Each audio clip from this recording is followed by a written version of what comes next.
believe all children should grow up feeling that they are the center of the universe. When my life led me here to Tanzania, I couldn't help but notice all of these kids living on the street, kids who were the center of nobody's universe, kids who had no future except for violence and starvation. And so I thought long and hard about what to do. My name is India Howell, and I grew up on the East Coast of the United States, outside of New York City. It's been a real interesting ride, so come on in. Our children's village is home to 69 kids that were living at risk, kids who had been orphaned, kids who very likely would have either died or gone to a life on the streets. They get 3 meals a day, a bed, a blanket, and a pillow. Musa, where do you sleep? Do you want to show them your bed? Up. Up? They are living so far and away better than they ever did or ever could have dreamed of living. This is my first. Somebody asked me early on if we would be allowing adoption, and my immediate response was no. I tell these kids the minute they arrive, you are safe, you're part of a family now. You're never gonna have to feel unwanted again. You're home. I can't say that to a kid if there's a chance that they might be adopted.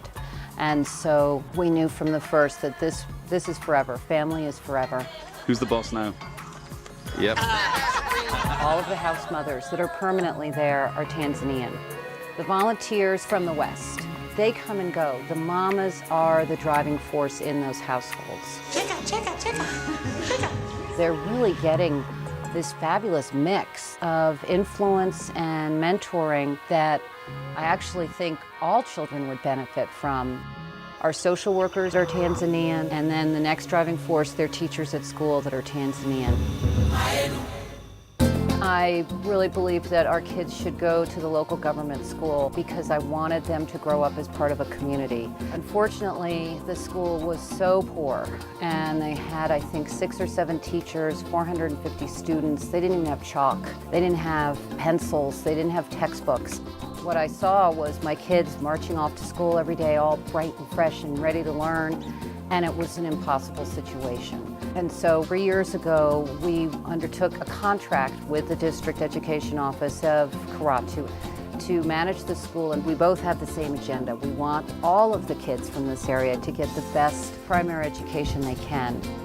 This is the new classrooms that have been renovated. We've more than doubled the number of teachers at the school. We've got 40 kids max in the classroom instead of 80. Our kids in the community are getting better educated and therefore having a better chance to break out of this poverty.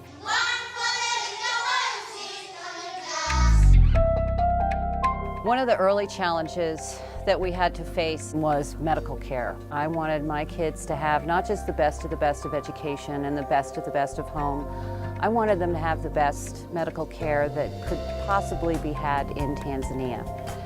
Enter Dr. Frank Artris and his wife Susan. We come up here to the RiftValley Children's Village 2 days every 2 weeks. Frank and his team come up with a lab tech, a doctor, a nurse, and we offer free medical care to the women and children and elderly of this area. When he first came to see us, he was suffering from serious malnutrition. We've had some pretty scary experiences that came out with a very happy ending that would not have had a happy ending without these two. The support we've gotten has just been actually immeasurable. Where's my hat? What I'm doing doesn't work if my kids can't get medical care. And it's not just about the 69 kids that live here, it's about the whole community becoming healthy.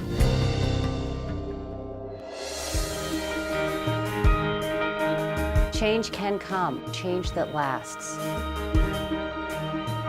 What we are doing here is working towards lasting change, towards a community that one day won't need us anymore.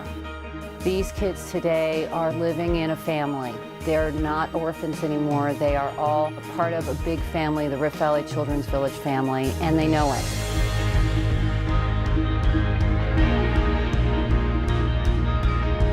It's like hope happening. That should be the motto. It's happening here.